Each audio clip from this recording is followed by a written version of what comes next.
Waris Ifrit, karya Rafiuddin Rohani. Bab 1. Bersama dia dan dia. Aku ingat lagi ketika lafaz akad nikah berkumandang di surau kampung Air Hitam. Rizal sah menjadi suamiku. Dunia perkahwinan yang dinantikan itu membuatkanku berdebar. Tidak perlu kami berpasangan terlalu lama sehingga boleh menimbulkan fitnah. Memang aku pelihara maruah dan kesucianku untuk suami yang sah. Alhamdulillah. Allah permudahkan semuanya. Malam itu, suamiku minta izin ke dapur seketika untuk mengambil air. Aku baring terlebih dahulu, tidak semena-mena aku terlena dan aku tersentak apabila pintu bilik ditutup. Rupa-rupanya suamiku yang masuk. Entah berapa lama aku terlena, tidak dapat aku pastikan. Bagi salam pun tidak. Semakin dia merapati dan menyentuhku, telinga kiriku berdesing dan panas. Ya Allah, kenapa signal ini muncul tiba-tiba? Aku gelisah. Ini petanda tidak baik. Bismillah, bismillah, bismillah. Jeritku sekuat hati. Suamiku tidak berganjak. Sebaliknya aku dipeluk dengan lebih kuat. Sah, ini bukan suami. Aku perlu melepaskan diri dengan segera. Ya Allah, bantu aku. Semakin aku meronta, semakin aku sakit nafas. Ini bukan sesuatu yang aku jangka. Aku teringat akan ajaran guru untuk digunakan saat menghadapi situasi dan keadaan seperti ini. A'udzubillahi minasyaitonirrajim. Bismillahi Allahu Akbar. Aku lafazkan dengan penuh yakin dan dengan sepenuh kudrat aku meronta untuk melepaskan diri. Pelukan tadi terlerai sedikit demi sedikit. Aku mengeluh sambil melepaskan nafas. Saat aku sedikit terleka daripada melepaskan kalimah suci itu, aku dipeluk kuat lagi. Aku nampak wajahnya. Abang, itu sahaja perkataan yang keluar. Kemudian aku dicekik. Lemas. Diriku kehilangan daya. Allah. Telingaku semakin kuat berkesing. Panas. Yang terakhir, aku terus berlawan dengan. Walaupun ini berisiko, aku tiada pilihan. Ya Allah, bantulah diri ini. Aku terdesak. La ilaha illa anta subhanaka inni kuntu minaz zalimin. Aku pejamkan mata. Nyata, keadaan itu di luar jangkaan. Ayat itu cukup berkesan. Sungguh, kesempatan itu perlu aku gunakan sebaiknya. Aku terus menyerang susuk yang menyerupai suamiku itu dari bahagian sisi, namun masih tidak berjaya untuk melepaskan diri. Aku kepalkan jari jemariku dengan Bismillah 5. Kemudian, ditiupkan pula dengan ayatul kursi. Bismillahirrahmanirrahim. Bismillahirrahmanirrahim. Bismillahirkafi. Bismillahirmu'afi. Bismillahilladzi la yaduru ma'asmihi syai'un fil ard. Wala fis sama'i wa huwas sami'ul alim. Allahu Akbar. Tumbukan padu aku lepaskan ke arah kepadanya. Tubuhnya berganjak. Wajah yang berupa suamiku itu berubah sedikit demi sedikit. Cengkaman di tubuhku kian longgar. Dia mendengus marah. Mungkin tindakanku itu terlalu drastik. Terus bertubi-tubi aku menumbuk dan menyerangnya dengan ayat-ayat Al-Quran. Seketika dia mampu melawan. Namun, tatkala lidahku sudah basah dengan ayatul kursi, akhirnya dia semakin lemah. Aku tidak menunggu lama. Dengan izin Allah, aku mampu menunduk hati. Itu pun dengan keyakinan yang tidak berbelah bagi. Perang. Kedengaran saja pecah dari dapur. Di saat itu juga aku dapat menangkap suara ayah dan ibu yang keluar dari bilik mereka. Mereka mungkin terkejut dengan bunyi dari arah dapur itu kerana mereka ke dapur terlebih dahulu. Kemudian aku terdengar suara ibu yang bergegas masuk ke bilik untuk mencariku. Subhanallah, Wafa. Ibu menjerit melihatku terbaring senyap di tepi katil. Air luahku. Itu sahaja yang terlintas di pikiran. Allahu Akbar. Ibu bergegas ke dapur mencari air mineral yang pernah diruqyah. Minum. Bismillah. Ibu tidak berhenti berselawat. Itu memang zikir hariannya.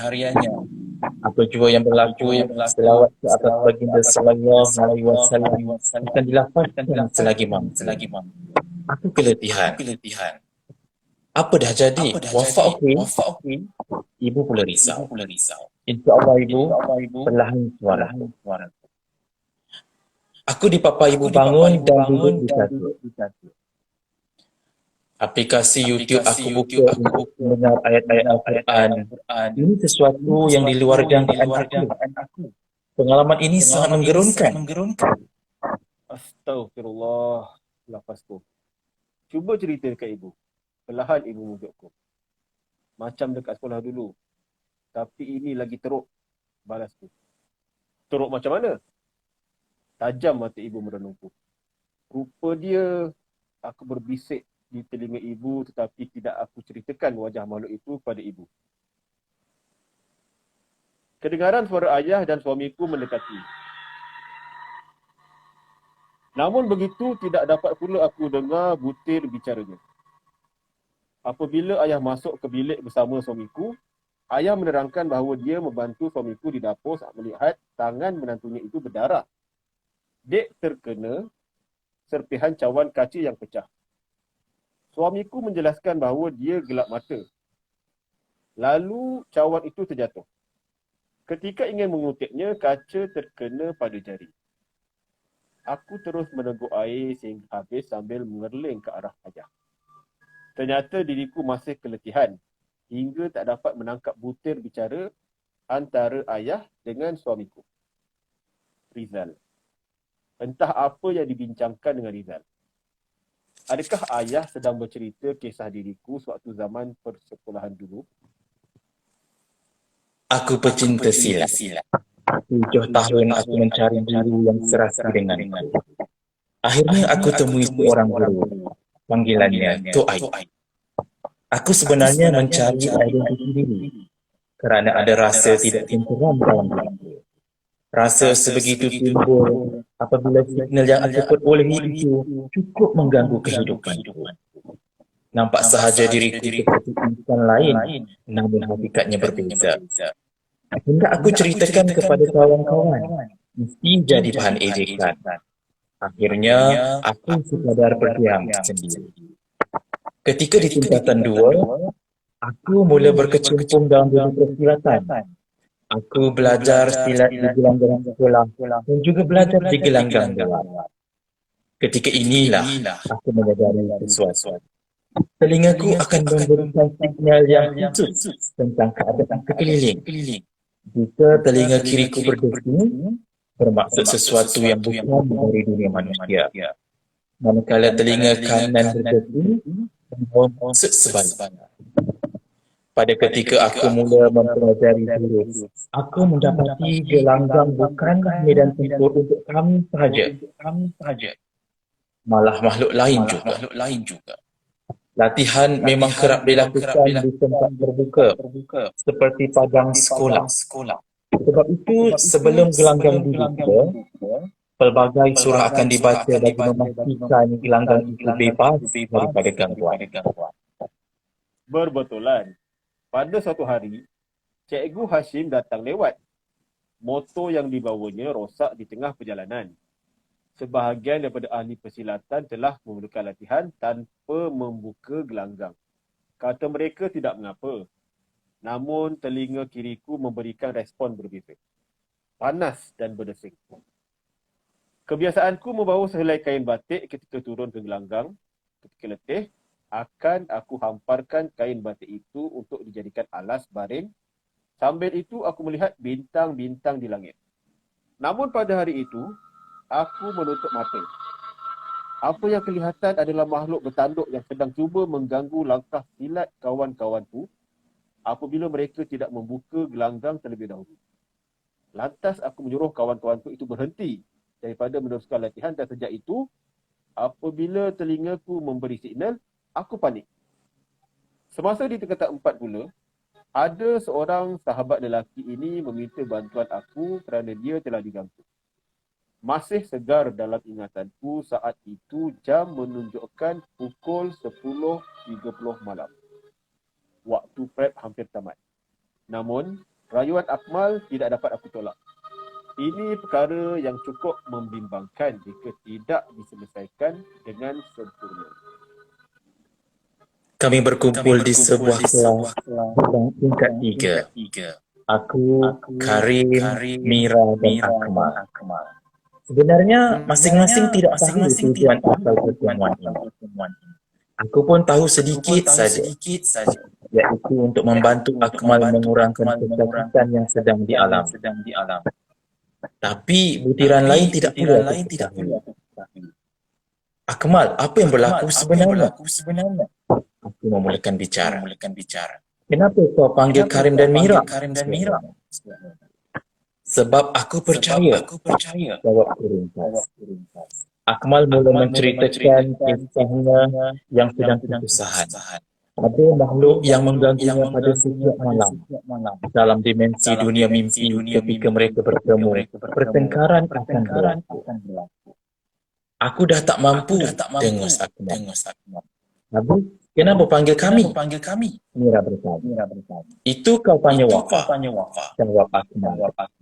Aku tergerak hati. Ini mesti soal dunia lain. Jawabku yakin. Mana kau tahu? Karim menjelaskan. Telinga aku. Jawab Ringkas. Telinga? Akmal terkejut. Ketika Akmal berhajat untuk berjumpa denganku, telinga kiriku panas dan berdesing. Jika diikutkan hati, memang aku tidak mau datang. Tapi aku ikut saja kata hati.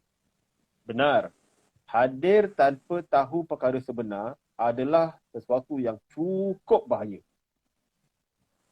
Pada malam itu, Akmal telah memberikanku sekeping kertas bertulis ayat Al-Quran serta ayat khusus yang lain. Aku tidak menyangka sama sekali yang akulah orang yang akan membacakan semua ayat tersebut kerana aku menyuruh Karim bacakan. Namun, Akmal menolak. Hanya aku sahaja yang dipercaya dan mampu untuk menghadapi situasi ini. Tepat aku pandang ke wajahnya. Kau yakin? Mira menyoal pantas. Aku pun tak tahu. Jelasku.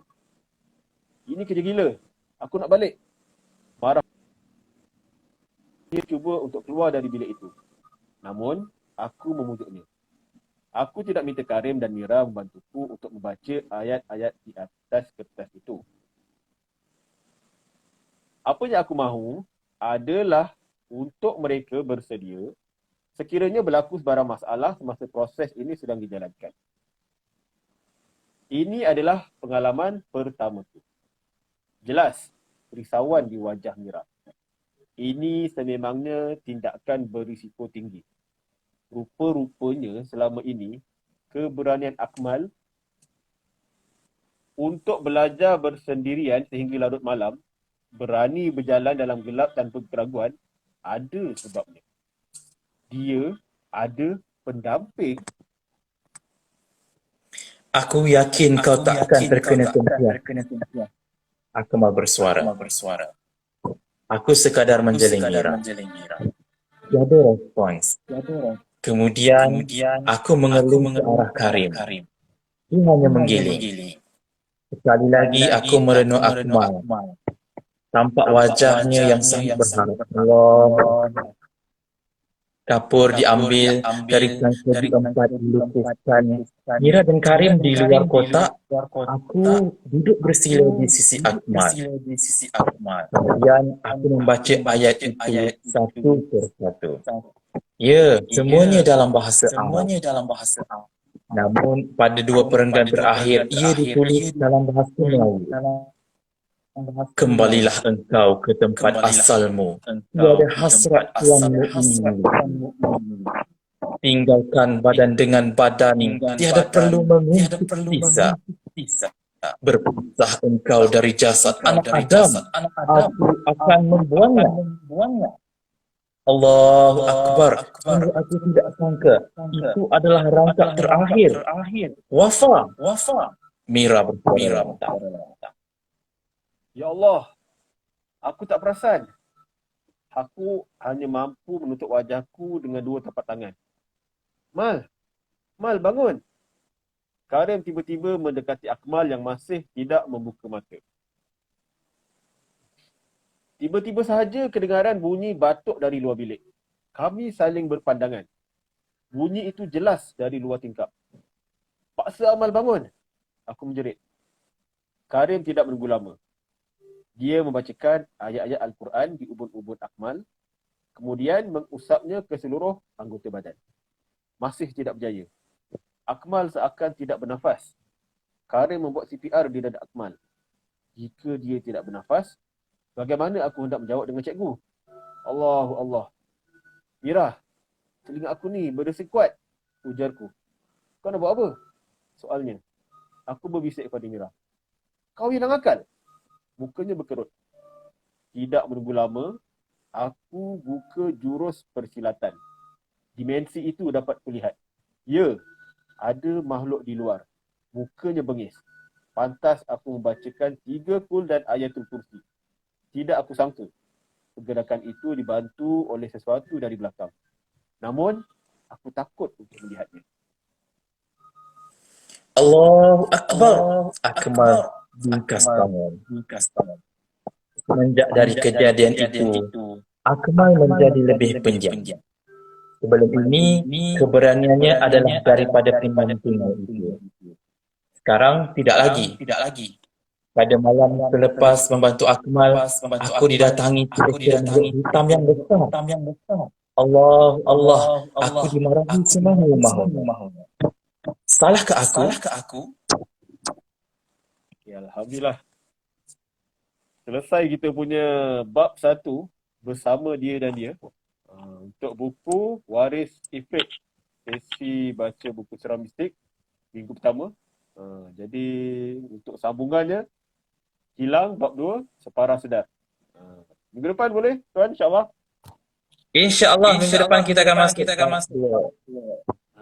Jadi pada mereka yang tak sabar nak tahu, lebih baik korang dapatkanlah terus buku ni. Direct dengan Tuan Rafyuddin atau DM kami. Harga pun murah-murah je, RM10 senaskah. Dekat Shopee pun ada. Betul, RM10 sahaja. Jadi kita pun dah masuk tahun baru. Salam Ma'al Hijrah kepada semua. InsyaAllah moga tahun ni lebih baik daripada sebelum ni. Kita jumpa lagi insyaAllah. InsyaAllah. Terima kasih tuan. Assalamualaikum. Terima kasih semua.